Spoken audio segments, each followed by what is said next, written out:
Hi ಎಲ್ರಿಗೂ ನಮಸ್ಕಾರ. Welcome to JK's veg kitchen. ಇದು ನನ್ನ ಫಸ್ಟ್ ಡಿಶ್. ಇದು ಮ್ಯಾಂಗೋ ಸೀಸನ್ ಆಗಿರೋದ್ರಿಂದ ನನ್ನ ಸ್ಟಾರ್ಟ್ ಮ್ಯಾಂಗೋಯಿಂದನೇ ಶುರು ಆಗಲಿ. ಸೊ ಅದಕ್ಕೆ ಇವತ್ತು ನಾನು ಮಾವಿನ ಹಣ್ಣಿನ ಶೀಕರಣೆ ಮಾಡ್ತಾ ಇದ್ದೀನಿ. ಫಸ್ಟು ಮಾವಿನ ಹಣ್ಣನ್ನು ನೀಟಾಗಿ ಕ್ಲೀನಾಗಿ ಚೆನ್ನಾಗಿ ವಾಶ್ ಮಾಡ್ಕೊಳ್ಳೋಣ. ಎಲ್ಲ ಚೆನ್ನಾಗಿ ನೀಟಾಗಿ ತೊಳೆದ ಮೇಲೆ ಇರೋ ಈ ಪೋರ್ಷನ್ನ ರಿಮೂವ್ ಮಾಡೋಣ. ರಿಮೂವ್ ಮಾಡ್ಕೊಳ್ಳಿ. ಒಬ್ಬೊಬ್ಬರು ಮಾವಿನ ಹಣ್ಣನ್ನು ಹೀಗೆ ಹಣ್ಣು ಹಿಂಗೆ ಇಸಿದ್ಬಿಟ್ಟು ಶೀಕರಣೆ ಮಾಡ್ತಾರೆ. ನಾವು ಮೇಲೆ ಸಿಪ್ಪೆ ಪೀಲ್ ಮಾಡಿಬಿಟ್ಟು ಹಣ್ಣನ್ನು ಕಿವುಚೋಣ. ಪೀಲ್ ಮಾಡೋಣ.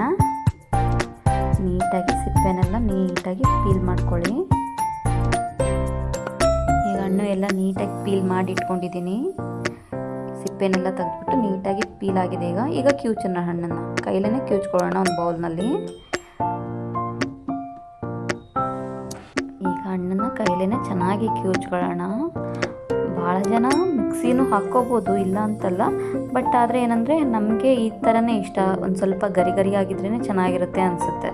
ಸ್ವಲ್ಪ ಹಣ್ಣಿದ್ರೇ ಚೆನ್ನಾಗಿ. ಮಿಕ್ಸಿಗೆ ಹಾಕ್ಬಿಟ್ರೆ ಭಾಳ ಸ್ಮೂತಾಗಿ ಪೇಸ್ಟ್ ಥರ ಆಗ್ಬಿಡುತ್ತೆ. ಅದು ನನಗೆ ಇಷ್ಟ ಆಗಲ್ಲ. ಸೊ ನಾವು ಇದೇ ಥರ ಮಾಡ್ಕೋತೀನಿ. ನಾವು ಇದಕ್ಕೆ ಏನೇನು ಹಾಕೋದು ಅಂತ ನೋಡ್ತಾ ಹೋಗೋಣ. ಫಸ್ಟು ಸಕ್ಕರೆ ತೊಗೊಳ್ರಿ. ಒಂದು ಕಪ್ಪಲ್ಲಿ ಸಕ್ಕರೆ ತೊಗೊಂಡಿದ್ದೀನಿ. ಇದಕ್ಕೆ ಹಣ್ಣು ಸ್ವೀಟ್ ಇರೋದ್ರಿಂದ ಒಂದು ಹಾಫ್ ಕಪ್ ಸಾಕು. ಹಾಫ್ ಕಪ್ ಅಂದರೆ ಒಂದು 2 ಸ್ಪೂನ್ಸ್ ಅಂತ ಅಂದ್ಕೊಳ್ಳಿ. ಒಂದು ಹಣ್ಣಿಗೆ ಅಷ್ಟು ಸಾಕು. ಹಣ್ಣು ಸ್ವೀಟ್ ಇರೋದ್ರಿಂದ ಜಾಸ್ತಿ ಶುಗರ್ ಏನು ಬೇಕಾಗಲ್ಲ, ಅಷ್ಟೇ ಸಾಕು. 1 ಪಿಂಚ್ ಸಾಲ್ಟ್ ಹಾಕ್ಕೊಳ್ಳಿ ಟೇಸ್ಟ್ಗೆ. ಆಮೇಲೆ ಏಲಕ್ಕಿ ಪುಡಿ ಮಿಕ್ಸಿ ಮಾಡಿಟ್ಕೊಂಡಿರೋದು ಒಂದು ಹಾಫ್ ಸ್ಪೂನಷ್ಟು ಆದರೆ ಸಾಕು. ಇದೆಲ್ಲ ಹಾಕಿದ್ಮೇಲೆ ಇದನ್ನೆಲ್ಲ ನೀಟಾಗಿ ಕಲಿಸ್ಕೊಳ್ರಿ. ನೀಟಾಗಿ ಚೆನ್ನಾಗಿ ಮಿಕ್ಸ್ ಮಾಡ್ಕೊಳ್ಳಿ. ಸಕ್ಕರೆ ಕರಗೋವರೆಗೂ ಚೆನ್ನಾಗಿ ಮಿಕ್ಸ್ ಮಾಡಿಕೊಂಡು ಇದರ ಕನ್ಸಿಸ್ಟೆನ್ಸಿ ಚೆಕ್ ಮಾಡ್ಕೊಳ್ಳಿ. ಇದು ಸ್ವಲ್ಪ ನನಗೆ ಗಟ್ಟಿ ಇದೆ ಅನ್ನಿಸ್ತಾ ಇದೆ. ಇಷ್ಟು ಗಟ್ಟಿ ಏನು ಅವಶ್ಯಕತೆ ಇಲ್ಲ. ಸ್ವಲ್ಪ ತೆಳು ಮಾಡ್ಕೊಳ್ಳೋಣ. ಸ್ವಲ್ಪ ನೀರು ಆ್ಯಡ್ ಮಾಡ್ಕೊಳ್ಳೋಣ ಇದಕ್ಕೆ. ಸ್ವಲ್ಪ ಅಂದರೆ ಸ್ವಲ್ಪನೇ ಸಾಕು. ಸೊ ಸ್ವಲ್ಪ ನೀರು ಆ್ಯಡ್ ಮಾಡಿಕೊಂಡು ಮಿಕ್ಸ್ ಮಾಡ್ಕೊಳ್ಳೋಣ. ಸ್ವಲ್ಪ ಆ್ಯಡ್ ಮಾಡ್ಕೊಂಡಿದ್ದೀನಿ. ನನಗೆ ಇಷ್ಟು ಸಾಕು. ಇಷ್ಟು ತೆಳು ಇದ್ದರೆ ಇಷ್ಟು ನೀರು ಸಾಕು ಅನಿಸುತ್ತೆ ನನಗೆ. ಭಾಳ ತೆಳ್ಳಗಾದ್ರೂ ಇದು ಟೇಸ್ಟ್ ಅನಿಸಲ್ಲ.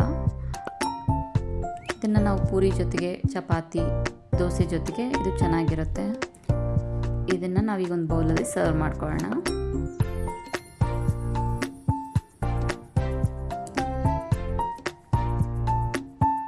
ಸೊ ಫೈನಲಿ ನಮ್ಮ ಶೀಕರಣೆ ಈಗ ರೆಡಿ ಆಯಿತು. ಈಗ ನಾವು ಇದನ್ನ ಟೇಸ್ಟ್ ಮಾಡ್ಬೋದು. ನಿಮಗೆ ನನ್ನ ವಿಡಿಯೋ ಇಷ್ಟ ಆಗಿದ್ದರೆ ಪ್ಲೀಸ್ ಸಬ್ಸ್ಕ್ರೈಬ್ ಮಾಡಿ, ಹಾಗೆ ಲೈಕ್ ಆ್ಯಂಡ್ ಶೇರ್ ಮಾಡಿ.